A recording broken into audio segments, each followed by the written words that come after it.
बिस्मिल्लाहिर्रहमानिर्रहीम, अस्सलाम वालेकुम। मैं हूं ईसा नकवी। आज पीर 23 दिसंबर है। बात करेंगे उस खबर के हवाले से जो डाई डाउन ही नहीं हो रही। रिचर्ड ग्रेनल, एक ऐसा वक्त जब पूरा यूरोप, अमेरिका, मगरबी ममालिक छुट्टियों पर जा चुके हैं, क्रिसमस की सेलिब्रेशंस का आगाज़ हो चुका है, वो अभी भी पाकिस्तान में अटके हुए हैं, इमरान खान में अटके हुए हैं और अभी भी ट्वीट्स का सिलसिला जारी है। एक तो मैं आपको बताऊंगा कि गुज़श्ता चंद घंटों के दौरान, 12-14 घंटों के दौरान किस किस्म के ट्वीट्स किए हैं। फिर एक बहुत बड़ी बात जो है वो दावा किया जा रहा था मुस्लिम लीग नून के सर्कल्स की तरफ से कि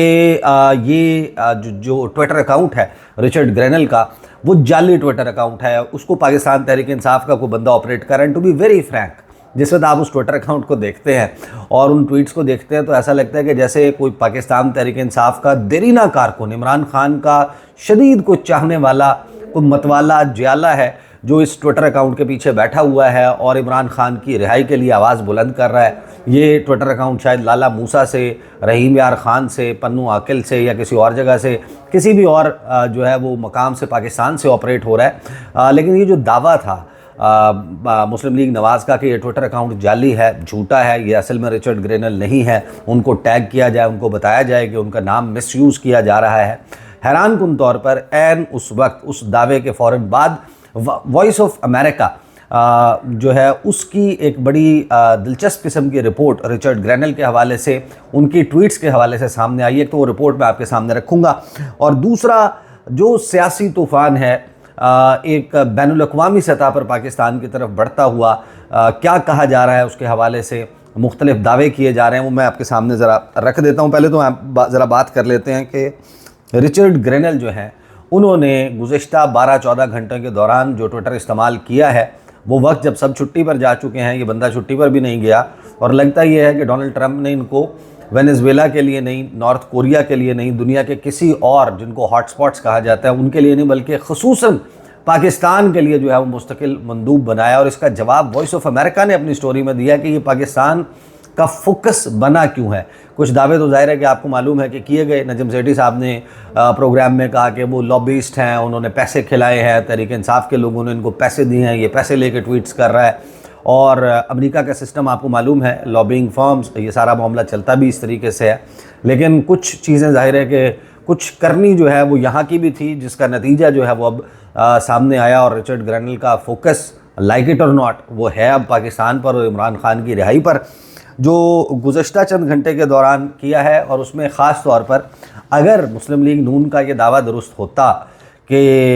रिचर्ड ग्रेनल जो है वो जाली है, ये जो ट्विटर अकाउंट वाला रिचर्ड ग्रेनल है, रिचर्ड ग्रेनल तो असली है। जब से वो सदारती मंदूब बना है डोनाल्ड ट्रंप का 15 दिसंबर से ऑनवर्ड्स, वो जिस तरीके से पाकिस्तान में उसका चर्चा है, जिस तरह उसके ऊपर शोर व गौगा है, तो वो अगर जाली होता तो कम से कम ये जो ट्वीट किया है उसने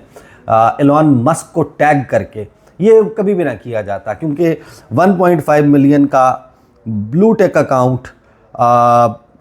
उस शख्स का वो खो सकता है अगर वो जाली ट्विटर अकाउंट है और वो एलॉन मस्क को टैग करके, जिसके रीट्वीट्स जो हैं वो 9000 से ज़ायद, एक घंटे में 9200 से ज़ायद रीट्वीट्स हो चुके हैं, 2800 से ज़ायद उस पर कमेंट्स आ चुके हैं, 17200 से ज़्यादा मरतबा इसको लाइक किया गया है और अभी तक 4 लाख लोगों तक ये ट्वीट जो है वो पहुंच चुका है, जिसमें रिचर्ड ग्रेनल ये कहता है कि hey Elon Musk, add #Pakistan to your list of places that need Starlink. यानी पाकिस्तान के इंटरनेट की बंदिश और स्लो डाउन होने का मामला रिचर्ड ग्रेनल ने अपने ट्विटर अकाउंट के ज़रिए उठाया है और एलॉन मस्क की तवज्जो पाकिस्तान की तरफ मबजूल कराकर ये कहा है कि पाकिस्तान को अपने उन ममालिक की फहरिस्त में ऊपर लिख लें, डाल दें पाकिस्तान का नाम भी, जहाँ पर आप स्टारलिंक जो है वो देना है इंटरनेट सैटेलाइट के ज़रिए, जो उसका एलॉन मस्क का मंसूबा है, प्रोजेक्ट है, उसके ऊपर पाकिस्तान की तवज्जो दिलाई है। इसके अलावा हैरान कुन तौर पर कुछ ट्वीट्स जो किए जा रहे हैं, उन टैग किया जा रहा है या टैग नहीं किया जा रहा, लेकिन पाकिस्तान के मुख्तलिफ लीडर्स कहीं पर बिलावल भुट्टो जरदारी और मरीम नवाज़ के साथ रख कर जो है वो रिचर्ड ग्रेनल की तस्वीर रख के पोल्स करवाए जा रहे हैं, कहीं पर शहबाज शरीफ के साथ। तो इससे अगली जो पोस्ट आप देखते हैं उसमें इन्होंने टैग किया हुआ है शहबाज शरीफ साहब। माजरत के साथ मैं पानी पी लूँ। तो शहबाज शरीफ और रिचर्ड ग्रेनल के दरमियान एक वोटिंग का मुकाबला चल रहा है, उसको इन्होंने रीट्वीट किया हुआ है। उसके नीचे जो है आप देखते हैं तो एक कोई गाने की वीडियो है जिसके ऊपर उन्होंने ट्वीट किया है। फिर काश पटेल के हवाले से किसी को रीट्वीट किया। उससे जो पहले वाली पोस्ट है उसमें इमरान खान को रीट्वीट किया है। वो पोस्ट इमरान खान के ट्विटर अकाउंट से होने वाली, जिसमें गुज़श्ता रोज़ इमरान खान की जो अडयाला जेल में इनफॉर्मल चैट है, गैर रस्मी गुफ्तगू है सहाफ़ियों के साथ, उसका रीट्वीट 21 दिसंबर का जो है उसको रीट्वीट किया गया, जिसमें इमरान खान ने बताया कि इतवार के दिन की डेडलाइन है और अगर इतवार के दिन तक हुकूमत संजीदगी नहीं दिखाती, मुज़ाकरात में पेशरफ्त नहीं होती, तो फिर रेमिटेंसेस रोकना, सिविल नाफरमानी, इसका आगाज़ कर दिया जाएगा। तो पाकिस्तान में किसी सियासी जमात की तरफ से सिविल नाफरमानी की तहरीक चलाने का ऐलान, उसको रीट्वीट करना, retweet is not an endorsement, but जिस तरीके से ये शख्स रिचर्ड ग्रेनल ये मामला उठा रहा है, तो आप ये ज़रूर समझ लें, मैं इस पर बात भी कर चुका हूँ पहले, कि हमारे जो सफारतकार हैं उनकी असेसमेंट कितनी खौफनाक है, कितनी ख़तरनाक है, कि रिचर्ड ग्रेनल जो है वो बारिश का पहला कतरा है। आने वाले वक्त में आप इसमें शिद्दत आती हुई देखेंगे। मज़ीद लोग जो हैं, मज़ीद रिपब्लिकन्स और रिपब्लिकन पार्टी के अहदेदार, डोनाल्ड ट्रंप के आउटर सर्कल और इनर सर्कल में मौजूद लोग इसके ऊपर बात करना शुरू कर देंगे। तो इमरान खान का वो तफसीली बयान, उसमें 26 नवंबर, उसमें 9 मई, उसमें 8 फरवरी, उसमें 25 मई, उसमें पता नहीं क्या क्या कुछ मौजूद है, उसको जनाब रीट्वीट करते हैं रिचर्ड ग्रेनल। तो वो आपको सीरियसनेस नज़र आ जाती है। अब वो सवाल मौजूद था कि ये झूठा और जाली ट्विटर अकाउंट है, तो वॉइस ऑफ अमेरिका जो है उसने तो इस दावे को रद्द कर दिया। उन्होंने इस किस्म की कोई बात नहीं की कि ये कोई जाली ट्विटर अकाउंट है। ये ज़रूर मेंशन किया कि ये दावा किया जा रहा है कि ये जाली ट्विटर अकाउंट है, लेकिन अगर वॉइस ऑफ अमेरिका उसको जाली करार नहीं दे रहा और उसकी ट्वीट्स के ऊपर तबसरा कर रहा है और पाकिस्तान के हवाले से प्रेडिक्शंस कर रहा है, अपनी हेडलाइन ही आप उसकी देख लें, तो वॉइस ऑफ अमेरिका की खबर जो है वो ये है कि Pakistan political climate shaken by pro Khan tweets from Trump's choice for special missions envoy. यानी कि स्पेशल मिशंस के लिए डोनाल्ड ट्रंप ने जिस शख्स को अपना सदारती मंदूब बनाया है, पाकिस्तान का सियासी मंजरनामा उसके इमरान खान के हक़ में किए गए ट्वीट से इस वक्त हचकोले खाता हुआ, शेक होता हुआ, हिलता हुआ नज़र आ रहा है। आगे इसमें इस खबर में क्या कहा है वॉइस ऑफ अमेरिका ने, मैं आपको बता देता हूँ। उन्होंने कहा कि रिचर्ड ग्रेनल जो कि एक करीबी साथी है अमेरिका के नौ मुंतखब आने वाले सदर डोनाल्ड ट्रंप का, उसको पाकिस्तान में मीडिया की बहुत ज़्यादा अटेंशन मिल चुकी है। पाकिस्तान की सियासत और सियासतदान वो उसको बहुत ज़्यादा तवज्जो दे रहे हैं, क्योंकि उसका मुसलसल जो सोशल मीडिया है वो इमरान खान की रिहाई के हवाले से, साबिक वज़ीर-ए-आज़म की रिहाई के हवाले से पोस्ट कर रहा है। आगे वॉइस ऑफ अमेरिका कहता है कि जो सिचुएशन है ये बढ़ी कैसे, एस्केलेट कैसे हुई, ये मामला रिचर्ड ग्रेनल पाकिस्तान के मुतल्लिक पोस्ट करने क्यों लगे, ये मामला इस तरीके से हुआ क्यों, उसकी वजह बताता है वॉइस ऑफ अमेरिका कि जो सिचुएशन है इसने एस्केलेट होना शुरू किया 26 नवंबर को, जब पाकिस्तानी हुकूमत ने एक मुतशद्दिद क्रैकडाउन किया पाकिस्तान तहरीक इंसाफ के अपोजिशन के जो प्रोटेस्टर्स हैं, एहतजाज करने वाले, उनको हटाने के लिए जो इमरान खान की रिहाई का मुतालबा कर रहे थे। इसके ऊपर दिस प्रॉम्प्टेड ग्रेनल कि इसने उभारा रिचर्ड ग्रेनल को कि वो इमरान खान के हवाले से ट्विटर पर या एक्स पर जो है इस प्लेटफॉर्म पर इमरान खान के हक़ में आवाज़ उठाए, और उसने ट्वीट कर दिया फ्री इमरान खान, यानी सिर्फ उसने लिखा इमरान खान को रिहा करो। फिर उसके बाद वॉइस ऑफ अमेरिका कहता है कि अगरचे ये जो उसकी पोस्ट थी 26 नवंबर की, उसको बहुत कम तवज्जो दी गई, उसको ऊपर ज़्यादा जो है वो तवज्जो नहीं दी गई, लेकिन वो इमरान खान के जो तहरीक इंसाफ के PTI के वर्कर्स हैं और उनके जो सपोर्टर्स हैं, 15 दिसंबर को उन्होंने इस ट्वीट को आसमान पर उठा दिया जब डोनाल्ड ट्रंप ने ग्रेनल को अपॉइंट किया special envoy for global missions in the upcoming administration. अभी उस एडमिनिस्ट्रेशन ने 20 जनवरी से शुरू होना है और 15 दिसंबर को जैसे ये ऐलान सामने आया तो PTI वालों ने उसको उठा दिया। उस पर आगे वो ये कहते हैं कि वॉइस ऑफ अमेरिका कहता है कि पाकिस्तान का एक नामवर न्यूज़ चैनल है जियो न्यूज़, जिसके ऊपर अक्सर ये इल्ज़ाम लगाया जाता है कि वो पाकिस्तान की मिलिट्री इस्टेब्लिशमेंट का तर्जुमान न्यूज़ का इदारा है, ख़बरों का इदारा है, उसने डोनाल्ड ट्रंप के मशीर या उनके जो मंदूब हैं ग्रेनल, उनको रिस्पॉन्ड किया, यानी जवाब दिया, खबर नहीं दी, जवाब दिया अपनी हेडलाइन के ज़रिए कि Donald Trump appoints homosexual Richard Grenell as special envoy, कि एक हमजिन्स परस्त को डोनाल्ड ट्रंप ने बना दिया है मशीर अपना या अपना मंदूब। आगे जो है वो कहते हैं, वॉइस ऑफ अमेरिका कहता है कि इसके जवाब में द यूएस ऑनवॉय डेजिग्नेट के जिसको अभी बनना है, उसने दोबारा से अपनी बात को दोहराया, उसने अयादा किया, उसने कहा कि मैं ये दोबारा कहूँगा इमरान खान को रिहा किया जाए। और फिर उसके बाद आने वाली एक पोस्ट में रिचर्ड ग्रेनल ने कहा कि जो मेरी गुज़श्ता जो ट्वीट थी इमरान खान को रिहा करने के हवाले से, वो 10 मिलियन व्यूज़ जो है वो उसके हो चुके हैं, और अब वो 10 मिलियन से भी ज़्यादा हो चुके हैं, तकरीबन 12 मिलियन जो है, यानी 1 करोड़ 20 लाख व्यूज़ जो हैं उस ट्वीट के हुए हैं। उसके ऊपर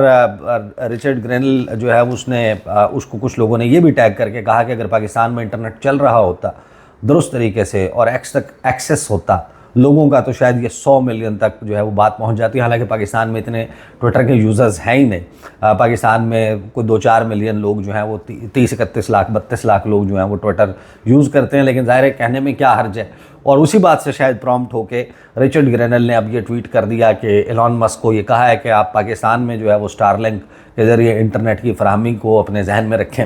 आगे जो है वो वॉइस ऑफ अमेरिका कहता है कि रिचर्ड ग्रेनल, जिन साहब की बात हो रही है, जिनका ये ट्विटर हैंडल है, जिसके बारे में नून लीग ये कह रही थी कि नहीं है, उसके ऊपर वॉइस ऑफ अमेरिका कहता है कि रिचर्ड ग्रेनल जो है उसने बहुत सारी प्रोमिनेंट पोजीशंस, नुमाया ओहदों के ऊपर काम किया है। वो जर्मनी में अमेरिका का सफ़ीर रहा है, वो स्पेशल प्रेसिडेंशियल ऑनवॉय था सर्बिया और कोसोवो के दरमियान जो अमन के मुज़ाकरात हो रहे थे। वो acting director of national intelligence रहा है जो ट्रंप की पहली एडमिनिस्ट्रेशन थी, और उसकी जो इमरान खान की हिमायत में ट्वीट्स हैं उन्होंने अब ये स्पेकुलेशंस को जन्म दिया है। इस पर बहुत ज़्यादा अंदाज़े लगाए जा रहे हैं कि इनकी पोटेंशियल इम्प्लीकेशन क्या हो सकती है पाकिस्तान के सियासी मंजरनामे पर। आगे जो है वो वॉइस ऑफ अमेरिका कहता है कि जो कमेंटेटर्स हैं, तबसरा करने वाले हैं पाकिस्तानी टेलीविज़न टॉक शोज़ में, उन्होंने कहा कि ये जो ग्रेनल के ट्वीट्स हैं, जिसमें चंद लोग ये कह रहे हैं कि ये सिर्फ पब्लिसिटी के लिए की जा रही हैं, लेकिन ज़्यादातर लोगों का ख्याल यही है कि ये जो है वो मामला पब्लिसिटी गार्नर करने का नहीं है। डोनाल्ड ट्रंप का ऑनवॉय का ऐलान हो जाने के बाद उसके इस किस्म के ट्वीट्स उसके मुख्तलिफ मतालिब हैं, और इवेंचुअली आखिरकार ये जो नई एडमिनिस्ट्रेशन है, डोनाल्ड ट्रंप की जो टीम है और डोनाल्ड ट्रंप की इंतज़ामिया है, उसके और इस्लामाबाद के दरमियान, पाकिस्तान के दरमियान जो इंटरेक्शंस हैं उसके ऊपर इसका बड़ा गहरा असर होगा, इन्फ्लुएंस होगा। फिर आगे जो है वॉइस ऑफ अमेरिका कहता है कि कुछ नक्काद पाकिस्तान में जो है उन्होंने एक्स पर उसकी ऑथेंटिसिटी का, कि ये इसका अपना असली अकाउंट है भी या नहीं, उसको भी क्वेश्चन किया, जिस पर ग्रेनल ने बड़े सूरत के साथ जवाब दिया इस स्केप्टिसिज्म का कि मैं किस तरीके से ये साबित करूं कि मैं वाकई हकीकत में एग्जिस्ट करता हूं और मैं ही रिचर्ड ग्रेनल हूं। फिर उसने इमरान खान की ट्वीट के हवाले से मुख्तलिफ उनकी जो एलिसा स्लॉटकिन है उनकी एक ट्वीट का बताया कि उन्होंने जनाब पाकिस्तान के मुतल्लिक ट्वीट की, और जो स्लॉटकिन की ट्वीट थी उसको भी रीट्वीट किया रिचर्ड ग्रेनल ने। फिर अब आगे चलते हैं इस खबर में, तो इमरान खान के बारे में ये कहते हैं कि इमरान खान, जिसको भी ये समझा जाता है कि पाकिस्तान का सबसे मकबूल सियासतदान है, उसको साल 2023 अगस्त के महीने से जेल में रखा हुआ है। मुख्तलिफ इल्ज़ामात उसके ऊपर लगाए गए हैं, करप्शन से लेके गद्दारी तक जो है संगीन गद्दारी के इल्ज़ामात उनके ऊपर हैं। और इमरान खान ये कहते हैं कि जो लीगल प्रोसीडिंग्स हैं वो उनके ख़िलाफ़ सियासी बुनियादों पर की जा रही हैं, और उनको रोकने के लिए, दोबारा इक़्तिदार में आने से रोकने के लिए ये सब कुछ किया जा रहा है। और उनकी जो वोकल क्रिटिसिज्म है, military involvement in civilian governance, सियासी मामलात में मिलिट्री की मुदाखलत, उसके वजह से उनको शायद जो है वो जेल में रखा हुआ है। इमरान खान का मौक़िफ़ देने के बाद उन्होंने कहा कि जो कोलिशन गवर्नमेंट है, जिसके सरबराह जो हैं वो वज़ीर आज़म शहबाज शरीफ हैं, believe to have military backing, जिनके बारे में ये यकीन किया जाता है कि उनको फ़ौज की हिमायत हासिल है, वो इन इल्ज़ामात को रद्द करते हैं। वो ये कहते हैं कि इमरान खान साबित करें अपनी मासूमियत को कोर्ट्स के सामने, ख़ुद को बेगुनाह साबित करें, बजाय इसके कि वो इल्ज़ामात लगाएं। आगे ये कहते हैं कि जो इमरान खान और इंडिपेंडेंट एनालिस्ट्स हैं वो ये कहते हैं कि जो पाकिस्तान तहरीक इंसाफ की जमात है वो 2024 का जो इलेक्शन है 8 फरवरी का वो सिग्निफिकेंट मेजॉरिटी से जीत जाते हैं। ये यानी कि सिर्फ इमरान खान को नहीं कोट कर रहे, वो कह रहे हैं कि जितने भी गैर जानिबदार मुबस्सर हैं वो ये बात जानते हैं कि 8 फरवरी 2024 का इलेक्शन जो है अगर उस पर मुबैना धांधली ना होती, जिसको फैसिलिटेट किया पाकिस्तान की फ़ौज ने, और शहबाज शरीफ का रास्ता कभी भी हमवार ना हो पाता वज़ीर-ए-आज़म बनने के लिए, बल्कि सिग्निफिकेंट मेजॉरिटी यानी सादा अक्सरियत से कहीं ज़्यादा अक्सरियत जो है वो पाकिस्तान तहरीक इंसाफ को मिलती, इमरान खान की जमात को मिलती। पाकिस्तान तहरीक इंसाफ के कैंडिडेट्स जो हैं उन्हें स्टेट स्पॉन्सर्ड क्रैकडाउन्स का सामना करना पड़ा। इंतखाबात से पहले उनके की पार्टी लीडर्स, अहम तरीन रहनुमा जो हैं उनको छुपना पड़ा या उनको गिरफ़्तार कर लिया गया या उनको पार्टियां छोड़नी पड़ी। जो ये कहा जाता है कि जो इलेक्शन कैंपेन है उसको बड़ी हद तक उसको डैमेज करने की कोशिश की गई। फिर आगे जो है वो वॉइस ऑफ अमेरिका अपनी ख़बर में लिखता है कि इमरान खान का जो 2018 से 2022 का रोल था उसमें उन्होंने फैसिलिटेट किया था। इमरान खान ने ट्रंप एडमिनिस्ट्रेशन और तालिबान के दरमियान, इंसर्जेंट्स के दरमियान जो टॉक्स हैं उनको, जिसकी वजह से जो 2021 अगस्त का विड्रॉल है, इनखला है अफ़गानिस्तान से, वो अमेरिका का मुमकिन हो पाया था। तो इमरान खान के पास शायद बहुत ज़्यादा सफारती असर व रसूख है। ट्रंप की इंतज़ामिया और डोनाल्ड ट्रंप उनको ज़ाती तौर पर जो है वो जानते हैं। इमरान खान ने जेल से अपनी ट्विटर अकाउंट के ज़रिए डोनाल्ड ट्रंप को मुबारकबाद दी थी इलेक्शंस में जीतने की। ये जो सदारती इलेक्शन वो जीते, आगे उन्होंने वो ट्वीट मेंशन किया और फिर इसको ज़ाहिर है कि स्टोरी में दीगर जो आप समझेंगे साइड स्टोरीज़ जो हैं या उसकी डिटेल्स जो हैं वो मेंशन है। तो ये मामला आप अंदाज़ा लगा सकते हैं कि बहुत सारे लोग ये कह देना, मैं बार बार ये बात कह चुका कि कबूतर जो है वो बिल्ली को देख के आंखें बंद कर ले तो बिल्ली गायब नहीं होती, बल्कि कबूतर को नज़र आना बंद हो जाता है। कबूतर को लगता है कि अब कुछ भी मौजूद नहीं है, सिर्फ अंधेरा नज़र आ रहा होता है। तो यही मामला अब होता हुआ नज़र आ रहा है कि नून लीग के पास इस वक्त काउंटर 2 किस्म के हैं या हुकूमत के पास। एक है वो जो मुनीब फारूक के ज़रिए आ रहा है, जो कहते हैं कि उखाड़ लेगा, क्या उखाड़ लेगा। तो ये न्यू स्टाइल ऑफ क्या उखाड़ लेगा डिप्लोमेसी जो है वो उन्होंने इंट्रोड्यूस करवाई है कि जवाब फिर इसका ये है कि उखाड़ ले फिर जो उखाड़ना है। एक ये है और फिर दूसरा हुकूमत की तरफ से या हुकूमत की जमात के लोगों की तरफ से कि ये जाली ट्विटर अकाउंट है। ये दोनों मामलात कहने से जो है वो शायद इशू हल नहीं होगा। एक संगीन सियासी मंजरनामा है जो डेवलप होगा और आने वाले दिनों में आप देखेंगे। मैं ये बात ऑल अलॉन्ग 1 साल हो चुका है अब जिस वक्त से मैं ये बात कर रहा हूँ, मुताद्दिद दर्जनों वीडियोज़ ऐसी हैं जिसमें डोनाल्ड ट्रंप की जीत के हवाले से और उसके बाद का जो आइंदा मंजरनामा होगा